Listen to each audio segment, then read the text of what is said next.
اعوذ باللہ من الشیطان الرجیم بسم اللہ الرحمن الرحیم وَأَعِدُّوا لَهُمْ مَا اسْتَطَعْتُم مِّن قُوَّةٍ وَمِن رِّبَاطِ الْخَيْلِ تُرْهِبُونَ بِهِ عَدُوَّ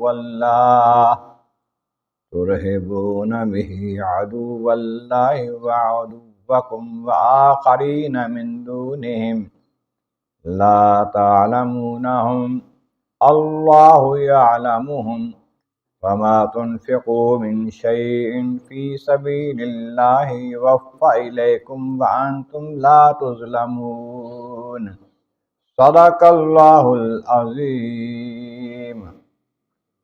حمد و ثناء رب کریم اور درود و سلام بر سید خیر الانام کے بعد سورۃ الانفال کی آیت نمبر 60 تلاوت کی گئی ہے، جو 10ویں پارے کے چوتھے رکوع میں ہے۔ اس سے پہلی آیتوں میں فرمایا گیا کہ اگر کسی کافر قوم کے ساتھ تمہارا معاہدہ ہے اور آثار سے تمہیں پتہ چلتا ہے کہ اب وہ معاہدے کی خلاف ورزی کرتے ہیں، تو معاہدہ ان کی طرف پھینک دو، ان کو بتا دو کہ ہمارا معاہدہ ختم ہے، تم اس کے مطابق نہیں چلتے۔ پھر بغیر بتائے ان پر حملہ نہ کرو، بتا دو کہ تمہارا معاہدہ ختم ہے، اب تم پر حملہ کریں گے، پھر حملہ کرو، کیونکہ اس کے بغیر حملہ کرنا دھوکہ ہے، خیانت ہے، تو اللہ تعالیٰ پسند نہیں ہے۔ اور وہ لوگ جو جنگ سے نکل گئے، بچ کے چلے گئے، وہ یہ نہ سمجھیں کہ اب ان پر کوئی قابو نہیں پا سکتا، اللہ تعالیٰ کے قابو میں ہیں وہ، اور مسلمانوں کے قابو میں آ سکتے ہیں۔ اب فرمایا کہ ان کافروں کے لیے جنگ کی تیاری مکمل رکھو، حسب طاقت، حسب قوت، حسب ہمت، استطاعت تیاری رکھو۔ اعدوا لهم ما استطعتم من قوت، ان کے لیے قوت جو تمہیں میسر ہو، جو ہو سکے تیار رکھو۔ قوت کے بارے میں مختلف حدیث میں ذکر کیا گیا ہے۔ حضور کا فرمان عالی شان یہ بھی ہے کہ قوت تیر پھینکنا ہے۔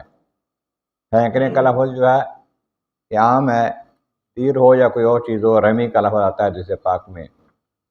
رمی کا معنی مارنا، جیسے شیطان کو کنکریاں مار تو اس کو رمی کہتے ہیں، تیر پھینکنے کو بھی رمی کہتے ہیں۔ پھینک کے کوئی چیز مارنا یہ رمی ہے۔ یہ ہے قوت مسلمان کی، کافر کے لیے تیار کی ہوئی۔ تو اس کے بارے میں مختلف روایات حدیث میں آتا ہے کہ تیاری کے لیے گھوڑ سواری سیکھنا، تیر اندازی سیکھنا، یہ بھی جہاد ہے، سیکھنا بھی جہاد ہے، اور جہاد کا ثواب اس میں ملتا ہے۔ اس طریقے سے زمانے کے حالات کے مطابق اسلحہ تیار کرنا، تیار رکھنا اور دشمن کو اس سے ڈرانا، یہ بھی جہاد ہے۔ اس دور میں ایٹمی بم جو ہے، ایٹم بم بھی ایک جہاد کی صورت ہے، لیکن اس سے دشمن کو ڈرایا جائے، یہ نہ کہ بتایا جائے کہ ہم نے اس کو صرف دکھانے کے لیے رکھا ہے، پیار کے لیے رکھا ہے۔ تو فرمایا کہ قوت تیار کرنی جس قدر ہو سکے، میں رباط الخیل، گھوڑے باندھنا، تیاری جنگ کے لیے گھوڑے باندھ کے رکھنا، اس لیے ترہبون بہ عدو اللہ وعدوکم، تاکہ تم ڈراؤ اس سے، دھمکاؤ اس سے اللہ کے دشمن کو اور اپنے دشمن کو۔ تمہارا دشمن ہے وہ اللہ کا دشمن ہے۔ آخر من دونہم، اور ایسے لوگ بھی جو ان کے علاوہ ہیں، ایک ظاہر تمہارے ساتھ دشمنی کرتا ہے، دشمن ہے، کافر قوم ہے، تمہارے ساتھ لڑتے ہیں، لڑائی ہوتی ہے تمہاری ان کے ساتھ، تمہارا جہاد ہوتا ہے۔ ایک وہ ہیں ان کے علاوہ ہیں، ان کو بھی ڈرانے کی ضرورت ہے۔ وہ کون ہیں؟ لا تعلمونہم، تم انہیں جانتے نہیں ہو کہ وہ دشمن ہیں، کافر ہیں، جیسے ایک منافقین ہیں۔ مختلف روایات اس آیت کے ضمن میں آتی ہیں۔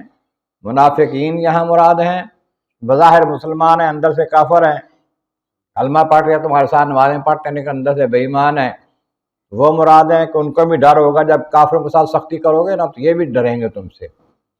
اسے یہ بھی کہا گیا ہے کہ مختلف ممالک میں دشمن تھے، ایران میں، یمن وغیرہ میں، ان کو ڈرانا بھی مقصود ہے یہاں پر۔ جب تم کافروں کے لیے، مکہ کے کافروں کے ساتھ تیار کرو گے اور دکھا کے ظاہر کر کے تیار کرو گے تو وہ بھی ڈریں گے۔ پھر فرمایا اللہ یعلمہم، اللہ ان کو جانتا ہے، تم نہیں جانتے جو دشمن ہیں اور ظاہر دشمن کے علاوہ ہیں۔ بعض مفسرین نے یہ بھی فرمایا ہے کہ اس سے مراد کافر جن ہیں، وہ بھی ڈریں گے تمہارے اسلحہ سے۔ تنفقوا من شیء فی سبیل اللہ یوفی الیکم، جو کچھ تم اللہ کی راہ میں خرچ کرو گے، چاہے وہ ایک پیسہ ہو یا چاہے زیادہ ہو، بہت زیادہ ہو، تمہیں پورا پورا بدلہ اس کا دیا جائے گا، اجر دیا جائے گا، اس کا ثواب دیا جائے گا۔ اس پاک میں آتا ہے کہ ایک شخص حضور کی بارگاہ میں حاضر ہوا ایک اونٹ لے کر، حضور یہ اونٹ جہاد کے لیے راہ خدا میں دیتا ہوں۔ آقا فرماتے ٹھیک ہے، تم نے دے دیا، جنت میں تمہیں اس طرح کے 70 اونٹ ملیں گے، 700 اونٹ ملیں گے، جو سب کی نکیلیں ڈالی ہوئی ہوں گی، تو تمہیں اس کا بدلہ ملے گا۔ یوفی الیکم، تمہیں پورا پورا بدلہ ملے گا، انتم لا تظلمون، تمہیں گھاٹا نہیں رہے گا، کوئی کمی نہیں کی جائے گی تمہارے بدلے میں، تمہارے اجر میں۔ معنی یہ کہ جہاد کے جو بھی کام کرے، اس پاک میں آتا ہے روایتوں میں کہ ایک تیر چلاتا ہے نا جہاد میں ایک بندہ، بنانے والوں کو بھی ثواب ہے، پکڑانے والوں کو بھی ثواب ہے، چلانے والوں کو بھی ثواب ہے، سارے مجاہد ہیں۔ اس طرح سے جہاد کی تیاری کرنا اور اس دشمن کے مقابلے میں ظاہر کرنا کہ ہم طاقتور ہیں، یہ بھی جہاد ہے۔ اللہ تعالی ہمیں توفیق عطا فرمائے۔ بسم اللہ الرحمن الرحیم۔